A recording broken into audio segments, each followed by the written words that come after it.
Hello and welcome to Drive-In Double Feature Podcast. I'm Nathan. I'm Ryan. And this is the podcast where we talk about 2 movies a week every Tuesday and Thursday. But before we get into this week's episode, be sure to head on over to our Patreon at patreon.com/Drive-In Double Feature Podcast. We are starting a new thing where we're recording our talks before the show and putting them up there. So if you want to hear what's going on, what we're talking about when we meet each other before we record, go ahead and head over there. Just for $5 a month, you get that. But none of the main show content is hidden behind that paywall. But moving into this week's movie, we are talking about Rad from 1986. It's the return of Hal Needham. Can you believe that? Who has had hits on the show before. I remember we really liked Stoker. Stoker Cooper. Ace. Cooper? Oh God, No, yeah, Hooper. when I'm mixing up We didn't Stoker. watch We didn't even watch that that. one. God. Yeah, okay. I don't even know where that came from. Yeah, we watched Hooper and we really liked Hooper. So here we are again. All right, Hal, what do you got for us? We got Rad, and this one was actually recommended by my dad. Yes, Rad recommended by my dad. I kind of like how that rhymes. I like how that came out. Was it bad? Who knows? Who knows? But I got to sit down and talk with him, ask him why he recommended it and how he felt about it, because he literally watched it yesterday before recording. So here it is. Hello, Dad. Welcome to the podcast again. You've been here, Nathan. Yeah. So we are back again with another recommendation, and I thought it was really funny how you sent this recommendation. It was an email literally with the poster for Rad. So what made you pick Rad or decide you wanted to hear about Rad? I think you've recommended it a few times. I recommended it several times, and Mhm. finally I said, you know what, this is going to be the last time. So I wanted to kind of like a punch in the face type. Here, it's a poster. It's amazing. It's awesome. You got to see this movie. Okay. But this is a movie from my childhood. I think I was 11 when the movie came out. Wow. Okay. But at the time I was big into BMX bikes and freestyling and stuff like that. And when this came out in the theater, I wanted to see it really bad, but I didn't get to. So I got to rent it on videotape, but as back then you had to wait like a year before it came out, and the little video shop we had only had one copy. So of course every other kid in the neighborhood that was into BMX was like waiting for this movie to be available, but it finally came available, and I was able to watch it. And I just love this movie. We actually, back then, you could record movies on the blank videotapes. So we actually recorded it, so I had it from there on out. And I'm sure I think I wore the tape out watching this movie. Where like certain scenes were like getting worse and worse quality. Yeah, you get like the blue lines and all that stuff through it, but no, the tape stretches. That's really cool. So I'm sure the excitement really helped build this one up if you waited a whole year for it. Oh yeah. Yeah. But I was like most other people that nobody went and saw it in the theater, so I wasn't the only one. I'm actually surprised that it got a theatrical release. To me, this feels like a straight to VHS movie. Like, you go to the store, you get it, and then. But I'm guessing that's how many people watched it, because this movie is a cult classic. A lot of people talk about this one, and it's been in I guess release hell, right? There's been almost no releases for this movie, and I know people really want it. It's just now becoming available, really. Because before that you had to get bootlegs from Canada and Japan and all this stuff, but now I think it's becoming pretty available. But from what I understand, but you got to remember too, this is the time when they were like the Cannon movies were getting released. They were in theaters and stuff, and so from what I read, I think this movie had like a budget of $3 million. But it made 2 million. Wow! So it was a bomb. But believe it or not, as far as BMX movies goes, it came out in the 80s. Most listings show it as the best one. It's the number one that people kind of revere. Yeah, well, I wonder, did you have a favorite scene when you were a kid? I know, like, a scene that, like, let's say you rewound and you like rewatched it. Was there anything Believe it or like not, that?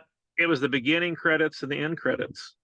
Oh yeah, I love just watching, the professionals like, Frank Viola and stuff, them, do the freestyling. I just thought yeah, that was just so amazing. Just watch. I thought it was just such cool scenes, just yeah. the music and them just it was kind of smoky, and they're all doing their freestyling. But I mean, if you really watch it, I mean, they did some amazing things on those bicycles. They really do. No, the And stunts are really yeah, good, and like I love yeah. the opening and closing as well, because like you actually get to see unedited movie. Like Hmm. Yep. it's not a movie. It's like, hey, you're It's actually real. watching someone Yeah, it's like a doing this. documentary. Yeah, Mhm. yeah.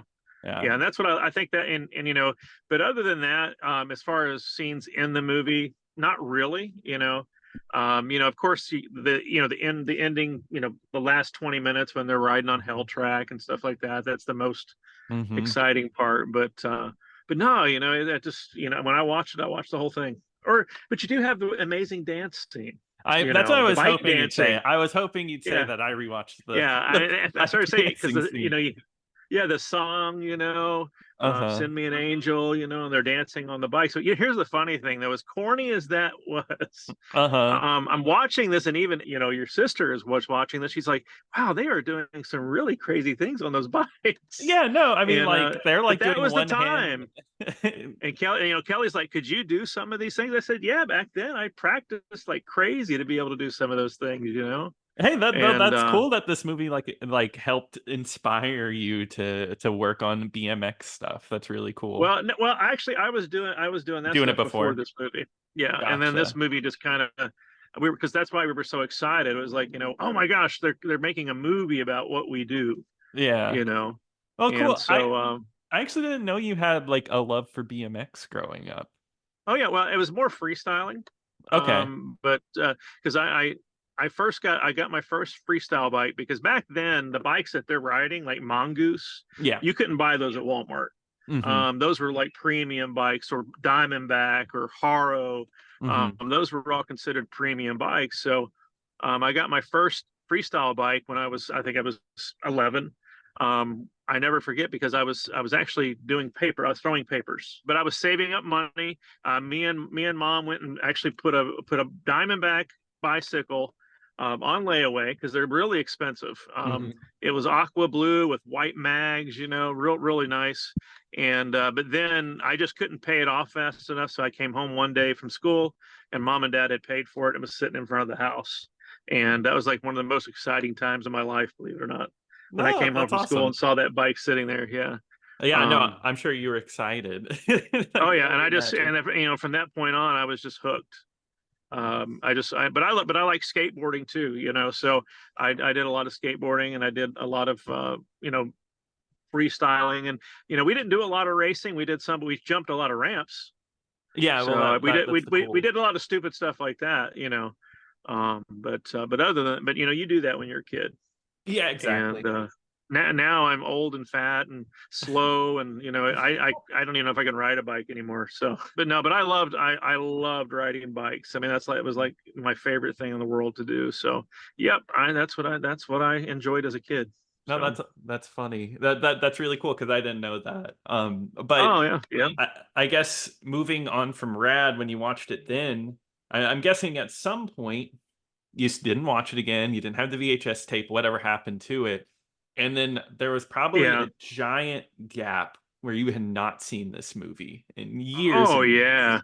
I Um, mean, I'd say probably from the mid '90s to, gosh, probably I think me and your mom watched it, and Emily watched it like 10 years ago. mhm. And that was the first time I'd seen it in probably 15 years. So Yeah. because as I became a teenager and stuff, I kind of grew away from bikes and stuff like that, and got into cars.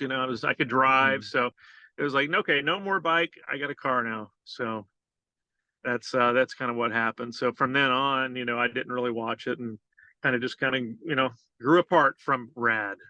Yeah, I got you. But it Yeah. must have still existed in your memories because I remember Oh growing sure. up and you referencing this movie. Oh yeah. Yeah, I remember Yeah. you always talking about it. This There's a few others, which another one we covered, Hamburger the musical. You reference that one all the time. So kind of Hamburger the motion picture. the most sorry the Although I motion really picture. like to see Hamburger the musical. That would be pretty amazing. Maybe they can make a Broadway version. Yeah, that'd be awesome. but but no, I just it's one of those movies that kind of like I just you always brought up, and it was Yeah, interesting that it was just so hard to get a hold of. And then I guess we can group both of the showings together, or both times you watched it together. But how do you feel yeah. about it today? What's your opinion on it? Because I know you Um, just watched it. of course, it doesn't relate to me anymore. But the one thing it does do is it just brought back a lot of nostalgia for me. Of course, it's not a good movie. I mean, it's okay. But it's not really, I didn't watch it for that. It was more nostalgia. And I just Mhm. remembered how back when I was a kid, how much I just really enjoyed the movie. And, and watching these guys do the stuff that I did as a kid, it just brought those kind of things back, those memories back. And watching this movie with other friends of mine that also did freestyling and BMXing and stuff like that. And we'd get together and have, when we sleepovers, and of course we'd watch this movie, and Mhm. just brought back those kind of memories. Of course I didn't sit there riveted that this was just such an amazing movie still. But that's not what this movie is. This movie was just something fun for kids. It was made for people that knew BMX and knew freestyling, and it definitely wasn't that's who actually watched it. I doubt that anybody that wasn't into that at that time watched this movie. Oh God, So I'm sure they would be yeah, bored the whole time. yeah, I'd be like, wait a minute, what is this? But yeah, that's mainly what it did. And of course I noticed how horrible the acting was. Mhm, mhm. And I don't know if you know this or not. I don't know if you looked this movie up, but Bart Connor was in this, who was an Olympian. Yeah. He's like the main protagonist, of the Team Mongoose. And he actually won several gold medals in the Olympics back in the mid 80s, and then came to do this movie. And I guess he was trying to be an actor, and I just thought that it was so laughable. I'll never Yeah. forget the scene when they're in the restaurant, and they're trying to get a table with those two Mhm. girls, and Yeah. he's like, come on, hurry up, won't ya?" That kind of, and it was just like, oh my gosh, he must have been reading off a cue card or something, I'm or sure, yeah, I'm and like, then oh my gosh. But and then you got Siegfried and Roy, the two oh, twins. yes, yeah. That's what I call them. With the suits they were wearing. I Yeah. was like, oh my gosh, that looks just like Siegfried and Roy if they had white hair. I I didn't mean, even think some of of it that, is that's just so funny. out there. It's so silly. No, But yeah, it's like one of those movies, it's silly fun, like, yeah, you gotta take it with a grain of salt, like, what time was it made, who it was made for, and I think you could have a yeah, good time with it. It's not yeah. egregiously bad.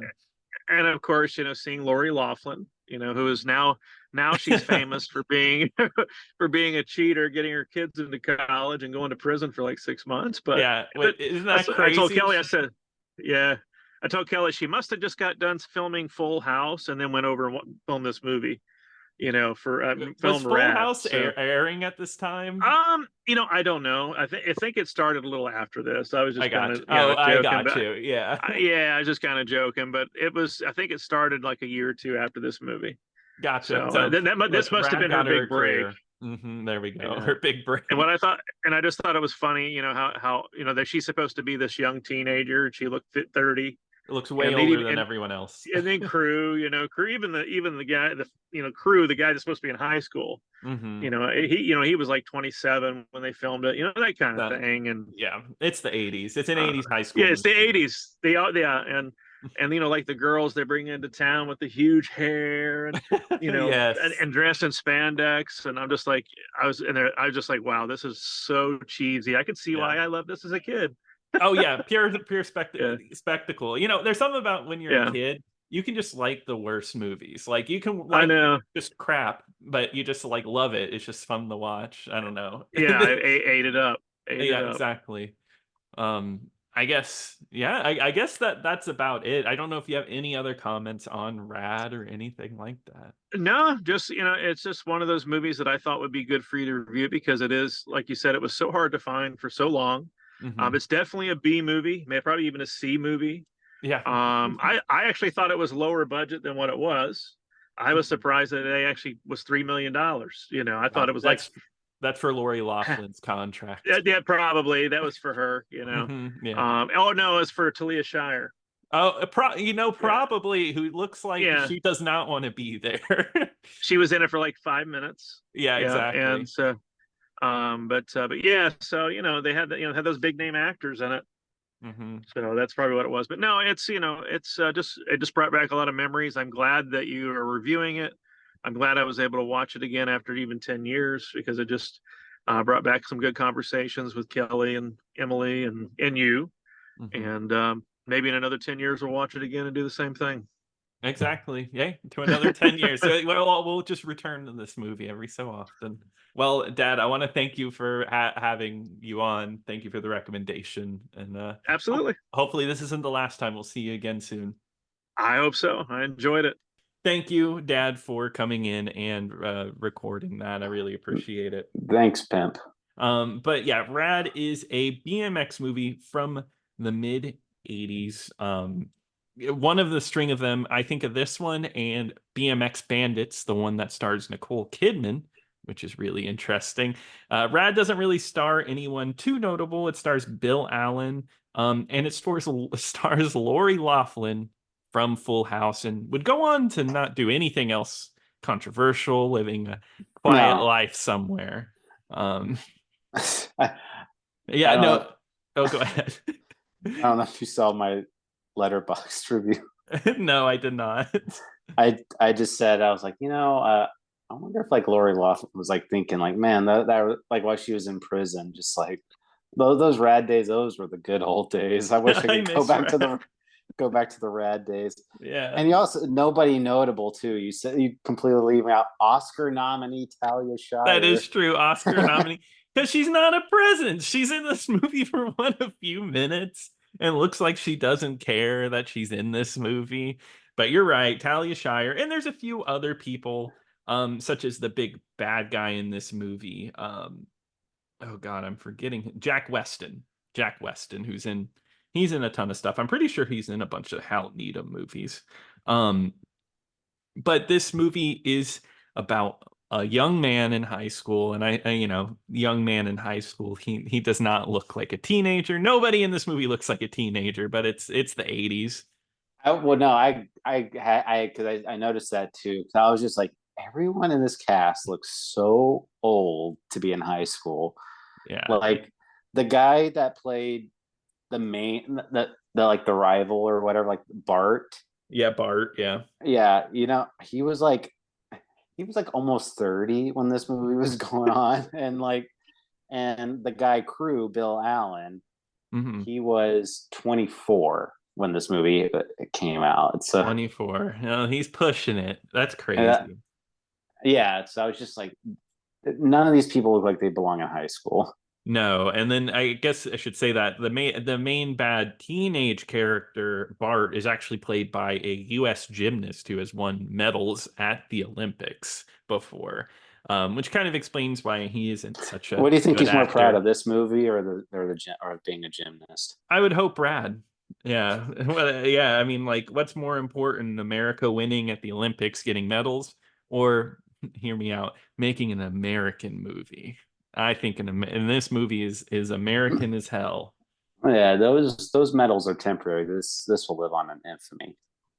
Exactly. So this movie does have a weird cult history. I think I just know a lot about it because of my father. As you heard in the interview, he grew up.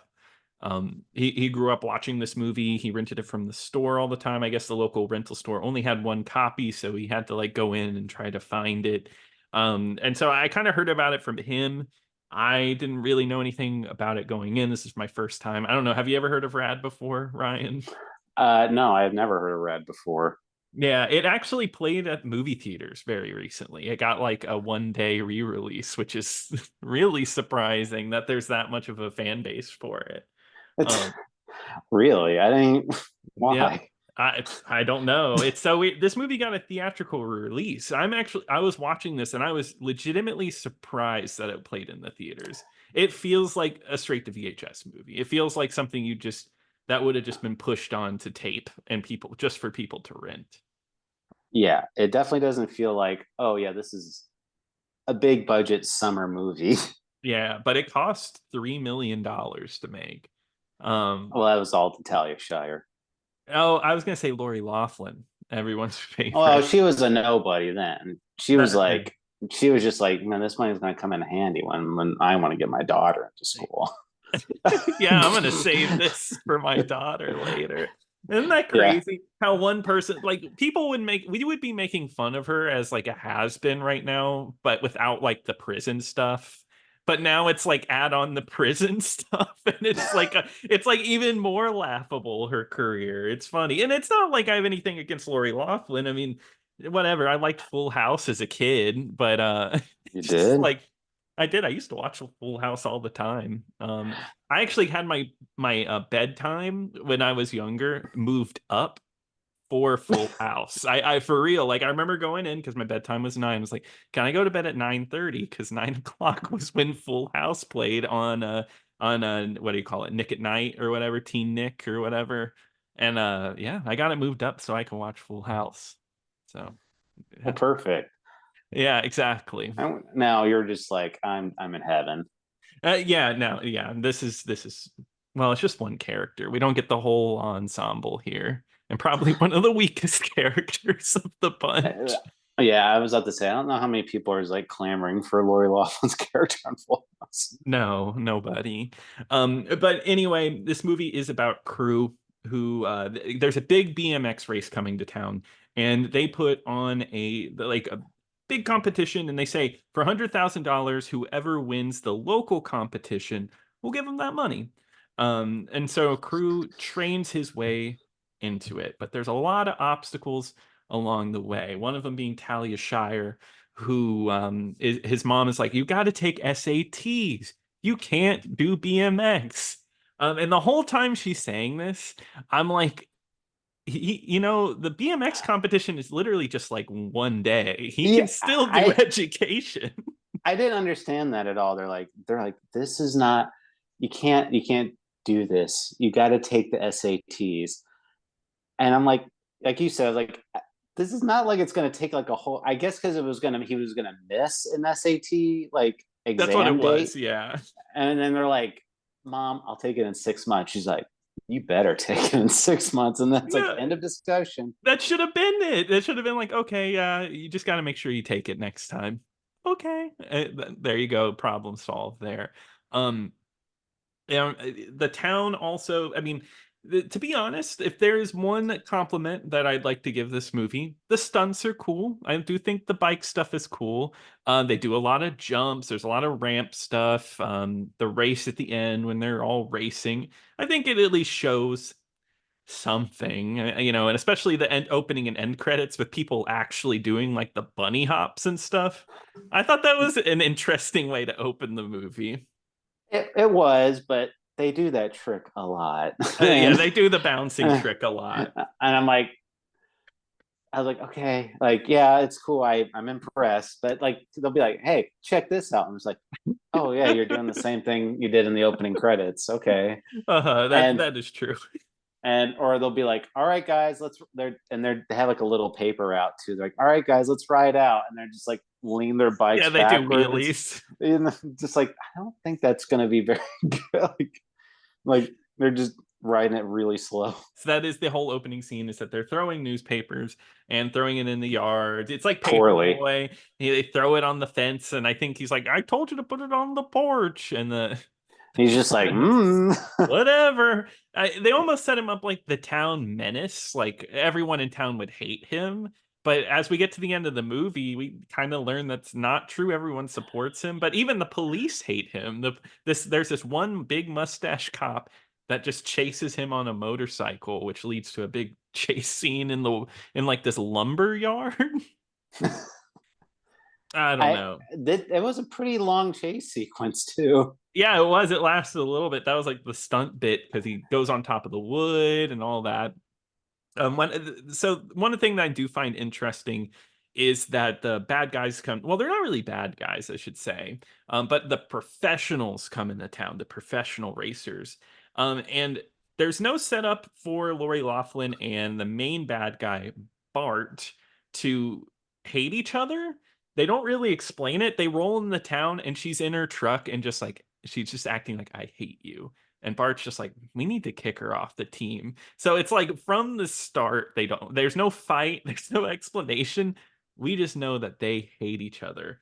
And she goes for Cru like instantly. Like instantly, it's like that guy, that goofy looking kid over there. I'm gonna romance him. Yeah, I mean, who wouldn't want to romance like the town BMX guy? The 24-year-old kid still in high school. Yeah, when he was on that bike, he was just bouncing along. He was like, well, at first he does have a girlfriend in the beginning of the movie, and he's like, "Hey, you want to go to prom with me?" And she's like, okay. And how are we going to get there? On your bike?" And he's just like, "Yeah." Yeah, of course. um yeah, but no, I guess that ends with the dance because they do have the prom. But the professionals in town are there, and it's like the funniest scene when they're all dancing. I guess professional BMXers can dance. They're in the middle of the prom dance floor, doing synchronized dances together, which is like so so dumb. When I rolled my eyes so hard during that prom sequence because they bring their bikes Hmm.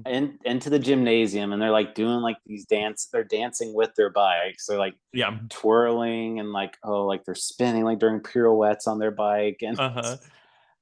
they're playing that Se- song, Send "Send Me me an Angel." I'm like, oh my God. it reminded me of like a disco movie in a way because like there's like really blurry shots with bright lights and they're like on top of their bike's arms stretched out. It's so odd that this is in this movie. How does someone go from like Cannonball or sorry, Smokey and the Bandit to this movie? Like where does your career trajectory like kind of end? I Or don't know. Well, I mean, it's clearly like the path he went on. 'Cause I know, like, he's doing like these big stunt movies with cars and everything in the 70s. And now he's just kind of like, oh, yeah, now I'm just making like silly comedies. yeah, I'm looking at it now. He did Cannonball Run 2 in 1984, and people like that one, right? I don't think they like Cannonball Run 2. No, okay, just the first. Maybe that was it. Maybe that's where the career just started to head down because yeah, he did Rad and then Body Slam. Oh, yeah, we got to do that one at some point. Yeah, it's got Roddy Piper in it. We got to Yeah, do all of his movies. we might as well. I mean, I don't think he has that many movies. No, I don't think so. And then after that, all he did was TV movies. But they're all Bandit movies? Hold on. Bandit Goes Country, Bandit, Beauty and the Bandit, Bandit Silver Angel. They made a bunch of Uh, Bandit TV movies. and I'm sure Burt Reynolds is in all of them. Yeah, no, it looks like Chris Abbott is playing Bandit. I don't know who that is. Oh no, sorry, it's Brian Bloom. Sure. Yeah, I don't know who that is. Okay. Well, anyway, we're getting off track. But yeah, there's that biking dance sequence. But this movie kind of goes. If you've seen a movie Well, like this, oh, go ahead. well, yeah. Well, we got to explain like the whole premise of the movie. So like they go, Yeah. like the whole reason like this is all happening. Like they're having like this big. They're basically trying to sell this big competition called Helltrack Mhm. into the town because the town is like it's this really small town, but this purveyor of this competition really wants to have it in there. And the people are like, well, yeah, that's good and all, but what about all the local kids? Like, this is going to interrupt all their biking time.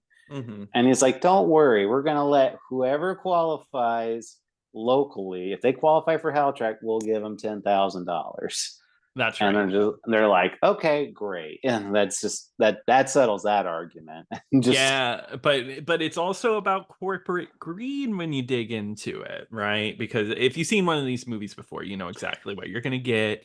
Because what happens is it's rigged to have Bart win, and they never thought a local kid could make it to the top to compete against him. And you know what? Cru does that. Cru is good enough. He gets through all the qualifiers and gets into the real competition. Well, yeah, like the big corporate greed is that they have to get the big mongoose sponsorship. Remember? Yeah, that's it. It's like, oh, the mongoose guy's there, and he's like, he better win, okay? Yeah, you promised me a Bart win. Yeah, we gotta have Bart win. But yeah, Bart has to win, and then of course the main bad guy is like, hey, Cru, we need you to lose. You have to lose.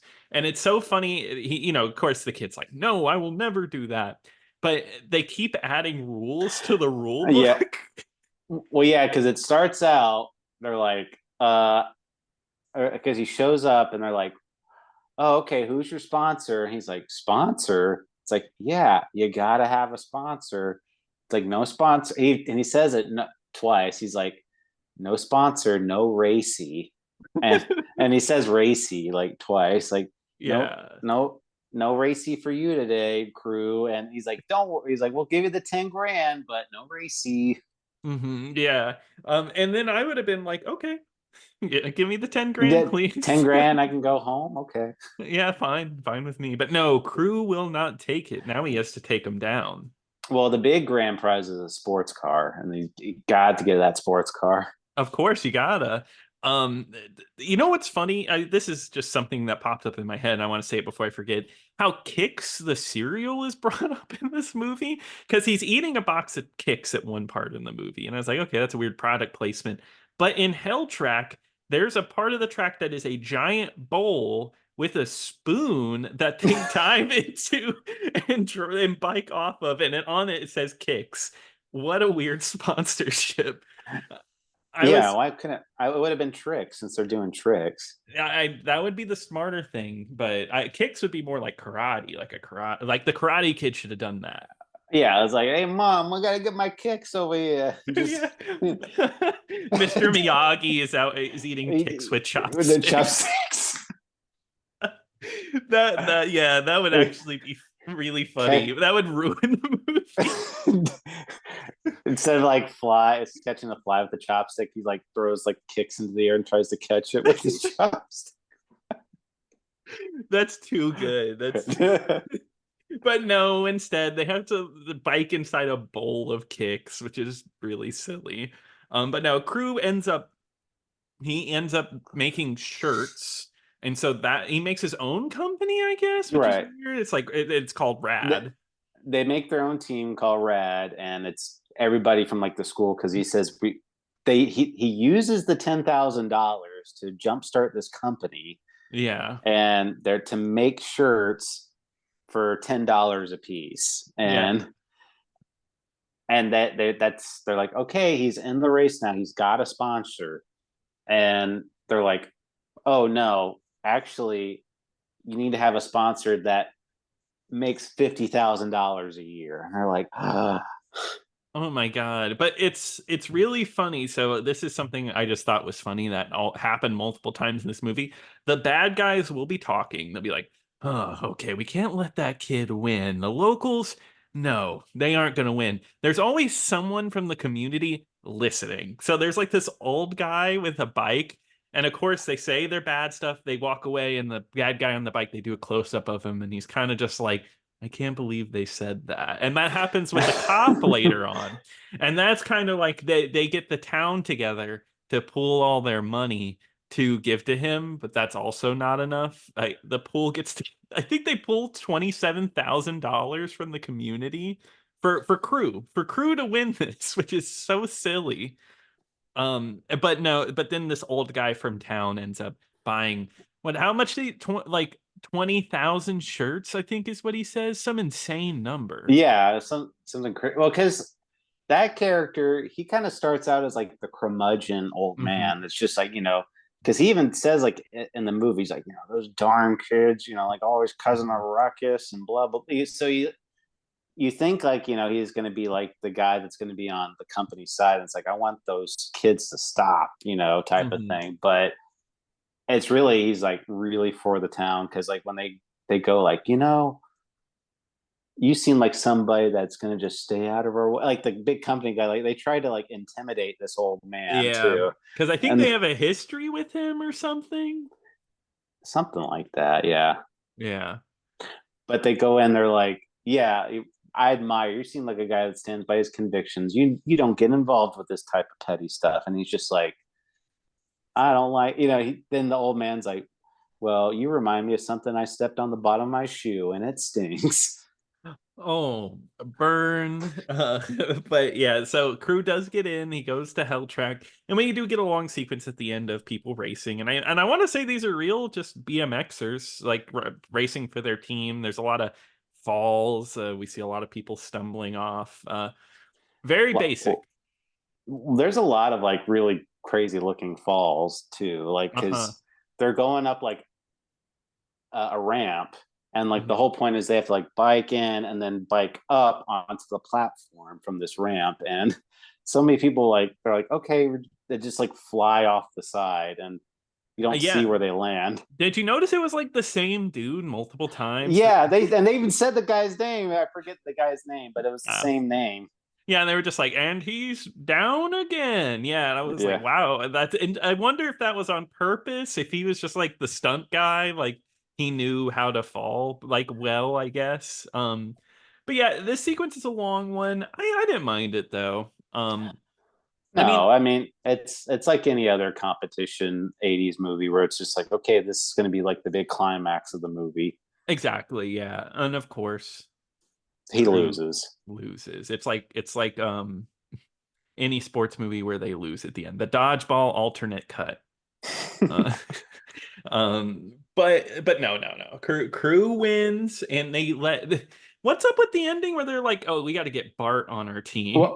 Well, yeah, because basically they were like the evil organization, because it was part of like a whole team. And remember, there was like these twins that were on the team too. That's right. Yeah.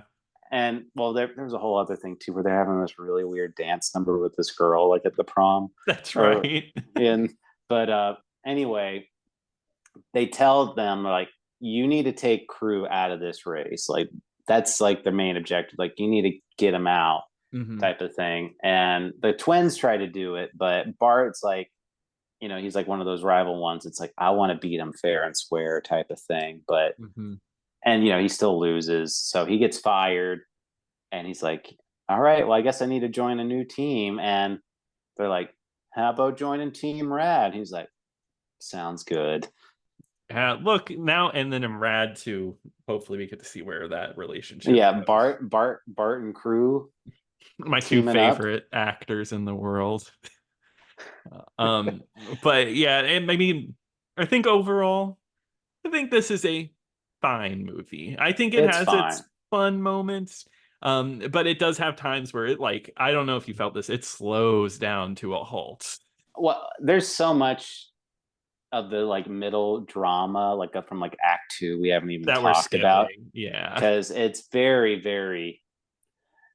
I mean, it's one of those movies you've seen a million times. Yes, like you once you watch the movie, you will already know exactly every story beat that's going to happen, and it's not going to disappoint you in that. It's not going to be like, it's not going to throw you any curveballs or anything. So if you were looking for something, it's just like, I'm looking for one of those 80s movies that's like a warm blanket. This is kind of it. It's not great, but you know what? I don't have to think too hard either. Exactly. I like the way you put that. It is like a warm blanket. Nothing too new, but I'm having a fine time. It's enjoyable while I'm watching it enough. Yeah, exactly. Yeah. But I do think that wraps it up. We didn't recommend it. It's so weird. Maybe a light recommend if what you heard sounds interesting. I wouldn't say go out of your way for it, honestly. Yeah. But I mean, it's not the worst thing in the world either. You could watch. So I'll thumb in the middle type of thing. Oh God, did Siskel or Ebert ever do that? Did they ever go like this? They should have. I think so. Sometimes they should have. But anyway, that does wrap it up. But Ryan, what are we going to be covering on Thursday? Well, Nathan, I want to talk about eyes, and those eyes are going to belong to The Eyes of Laura Mars, and that is over on the Criterion channel right now. Awesome. Well, I'm excited to talk about that one. And if you enjoyed today's show, be sure to email us at driveanddoubleFeaturePodcast@gmail.com. You can also go ahead and go over to X, and you can message us at DIDFpod. But until next time. Until next time.